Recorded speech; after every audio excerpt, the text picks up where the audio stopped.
that sometime last week, Thursday that is, a young man was shot somewhere in Darkuma. Why? Because he was riding an unregistered motorbike. Who shot him? A police officer on duty. And we want to find out what's happened to this young man or the police officer. But first, let's speak with DSP Freeman Tete, find out what's happened with this case. DSP Freeman Tete is Accra Regional PRO for the Ghana Police Service. Hello, DSP. Hello. Thank you very much for your time this morning. Thank you. And so what's happened with this case?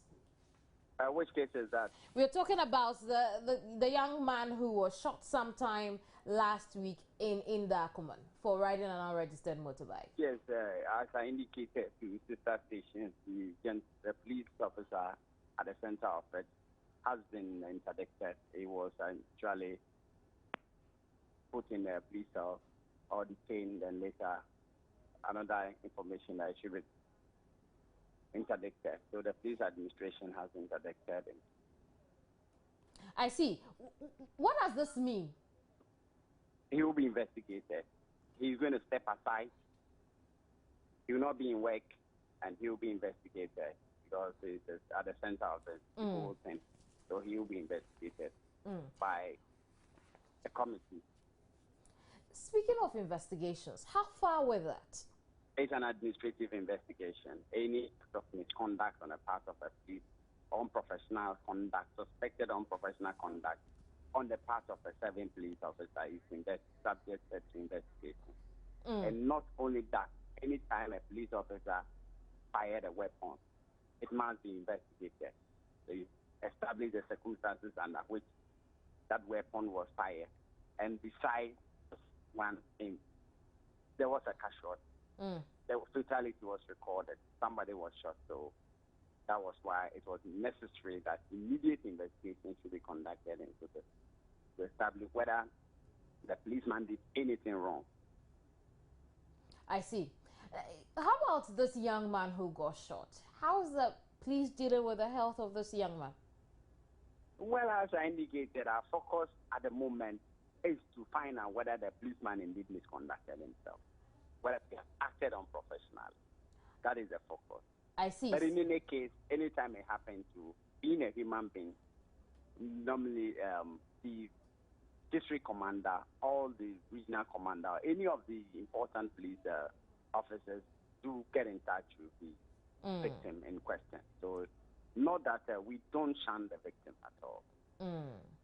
I see. DSP, I want to have you hold the line. We'll speak to a relative of this young 29-year-old trader. This relative will rather remain anonymous, and so we'll probably just call him Joe. Hello, Joe. Hello. You're welcome to the program. Thank you.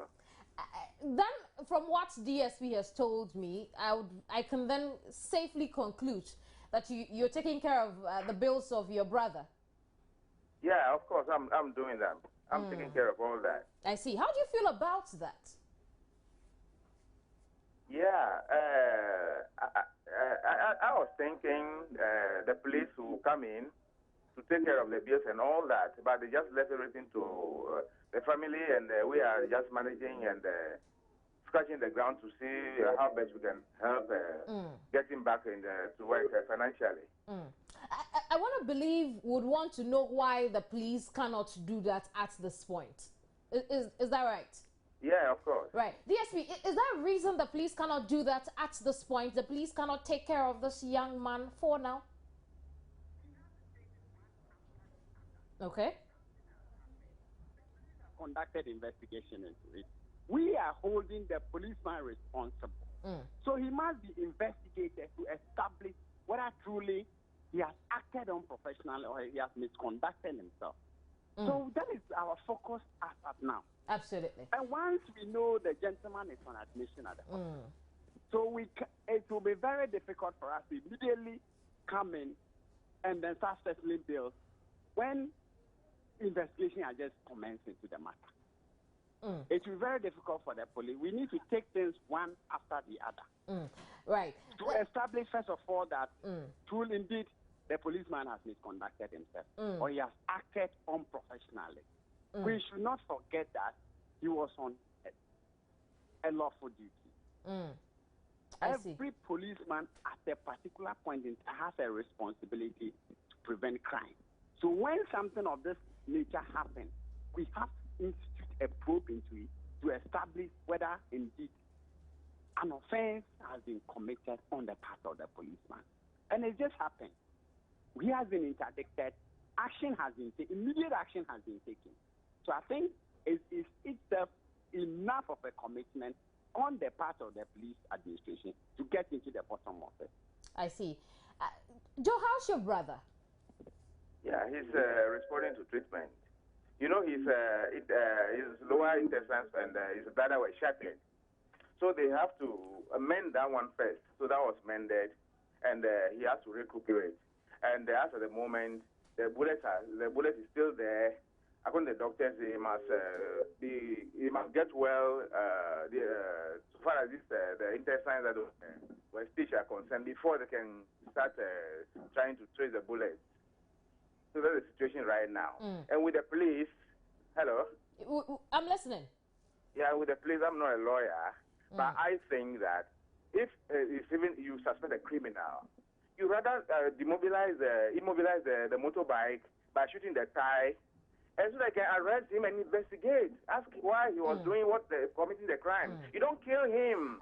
If you kill him, how do you get accomplices? Right, Joe. I want to believe that is why the police has launched investigations into this. First of all, this officer in question, like DSP told us, has been interdicted. So let's leave that for the investigation team or the investigating team to deal with. I want to talk about the health of your brother. Now, when do the doctors think they can get this bullet out of your brother? According to them, unless he's healed, maybe it will take about maybe 3 weeks to 1 month before it can fully heal to enable them try to trace and get the bullet out. I see. Yeah. DSP, do you need this bullet in your investigations? Hello. Hello, DSP, can you hear me? I can hear you. I'm asking. The doctors say, according to Joe, the doctors say that it will take about a month, up to a month, to get this bullet out of the 29-year-old trader. I'm asking now that do you need this bullet to be able to safely and concretely conclude your investigations? They are all Elizabeth. Anything that will assist us in our investigation is important. The fact still remains that we have to start from somewhere. The police officer's version has been taken.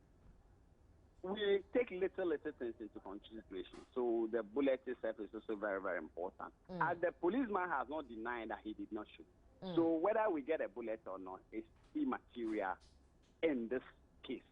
What is important is that at least there is an admission that a shot has been fired from the weapon of the policeman. So these are all things that are very, very important for us. Aside of that, we must establish whether it was necessary for the policeman to shoot at that time. So these are all the things that will be taken into consideration. That is why I indicated that the case is under investigation. And I absolutely agree with you. And I'm sure you heard me when I tried to explain to Joe here. But yes, exactly. When you were telling us some of the things you have done, you mentioned the fact that the police's version of the matter has been, his statement has been taken. Have we seen the young man also do that, or we are yet to? I have not been briefed on that, so I have to get in touch with the investigator. An investigation has been assigned for this particular case, just like other cases. So it's between the investigator and the victim and other parties in the case, as well, witnesses as well. I see. Now, Joe, what are you expecting from the police? Sorry? What are your expectations of the police in this case? What are your expectations of the Ghana Police Service, in this matter? Yeah. What saddens me most is that they are going to be judges in their own court. It's the police who has committed this offense, and it's police who are going to investigate it. It's a worry to me, personally. I see. Now, Yeah. Assuming a neutral body will be appointed to investigate this, we'll get a better result than the police investigating themselves. Can you imagine? They will always lean on their own side. What, it's natural. What is your fear to that? The police can't do that. The police can investigate his own people, and as we have heard, the police has interdicted this man in question. So what exactly is your fear? Yeah, my fear is that first of all, when the thing was appeared in the papers, graphic, it was said that he's an Okada rider, which is false, completely false. He was coming to work. He was going to work when this happened. Joe, the image you have about Okada people. So the police immediately painted him as an Okada rider. I see. That's the beginning of it. But Joe, I want us to deal with what we have heard here today. There was no point DSP referred to your brother as an Okada man. So that's what was in the paper. That was what was in graphic. Right. Now, DSP, you wanted... I've gone to graphic. I've gone to graphic. It was the police who told them that. I see. Now, DSP, you wanted to react to some of the things you were saying quickly. Yes. First of all, even if the brother is an Okada rider, that does not suggest that we don't go about shooting Okada riders. No. The Okada riders are not criminals. They are people who are flouting the Traffic Offences Act. Yes. Decide that, so let's put it on record that we don't go about. That is not how operations are even organized. If we want to clamp down on even Okada rider, we don't use bullets, we don't use weapons. Aside of that, we all live in this country. Just go to the prisons and see the number of police officers who have been jailed. We arrested them, investigated them, prosecuted them in some of the cases, and they have been convicted. So we are not judges in our own court. That is not it. Where the truth is, we put it there. It's a judicial notice for everybody that even police administration descend heavily on police officers than any other ordinary people. There's no cover-up. We keep on telling the public that the police administration is working hard to flash out miscreants within the police service, bad nuts within the police service. So a successive police administration have not relented in the effort to ensure that unprofessional conduct does not have a place in the police service. So these are the things that we keep on assuring the public. So it disturbs when we hear that there will be a cover-up. It doesn't work that way. That is why we keep on coming out statistics on a yearly basis about the number of police officers who have been dismissed from the service, the number of police officers who have been held before the law court, and the number of police officers who have been jailed. We keep on reminding the public just to confirm that at every point in time there's no cover-up at all. That is why act of misconduct, the police administration insists that it should be published, it should come in the media. So there's a policy of name and shame often. But DSP, one would want to find out why cases as this, it's not, why can't we expeditely deal with them? It's a process, judicial process. It takes some time. The policeman has a right for a fair trial, or a right to a fair trial, a right to be heard. The other side must also be heard. So it's a process. It's not a matter that when the policeman is alleged to have committed this, instantly there's a kangaroo trial. It doesn't work that way. The way ordinary Ghanaians sticking through the justice system is the same way a police officer also goes through the justice system. The right to a lawyer of his choice, the right to be heard. So that is the process for every human being in this country. We have a very nice judicial system. So everybody is equal before the law, and the process is the same for everybody.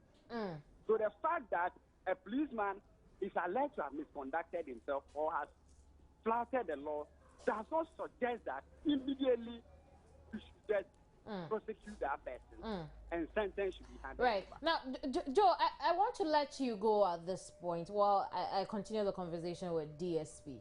What will be your final words? Hope justice will be done. As he said, I hope that things will go the right way and the perpetrator will be accordingly punished. And we wish your brother all the best as well. Thank you very much, Joe. DSP, I'm sure that point has been made. Let's look ahead and look at what the possible endings to this could be. Now, if at the end of the day, this police officer who you have interdicted, I mean the police service, not you personally, if he's found guilty of what he's being accused of, what is in it for this young man? Compensation, perhaps? Anyway, I don't want to jump the gun. Let's take it one after the other. The procedure is there. The process is there for all of us. So let's leave it there and ensure that what the process is goes on. I see. Now let's look at the fact that this is the second such case. We saw one in Mamobi, and that is not to say these cases are related in any way. As much as we want to look at them as isolated case, as a citizen, it then bothers me about the image it creates for the Ghana Police Service, the protector or my protector. Let me put it that way. What exactly is going wrong? Well, I cannot answer this question. We have act of misconduct in every institution. That is why there are laws in every institution, every country, to regulate this conduct of everybody. That is why it's important that in as much as these things will happen, we are not suggesting that it should happen because they have been addressed. Issues of training are being addressed. But at the end of the day, issues of supervision is also being addressed. Issues of briefing and debriefing is being addressed. But the fact still remains that in spite of all these mechanisms, all these structures in place to affect some of this, there will still be acts of unprofessionalism on the part of an ordinary policeman. If it happens, how is it dealt with? So these are the things we are talking about on this platform. But I want to believe that the police would want to claim back the image since latter last year and this whole year. We don't have an image problem. Now, it's a police service. Let me come with my question again. Seeing these things happen, obviously, really, does some have an effect on some people as far as our confidence in the police is concerned. So you're not sure if the policeman on the street could shoot you at any time. The question I'm asking is, how are we claiming back that image? I want to believe that all the hard work we put in at the beginning of this year would want to keep it the way it is. The situation is not bad.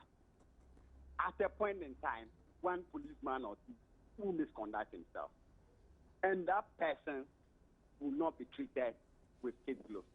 That person will be handled as it's supposed to be done professionally. I see. The laws are there to apply to that person who has misconducted himself. Here's something from a viewer who wants education. Now, this person is asking that when the police arrest someone, and in the course of the arrest, this person is harmed, the police service takes this person to the police hospital, takes care of the person, and then proper trial is then done.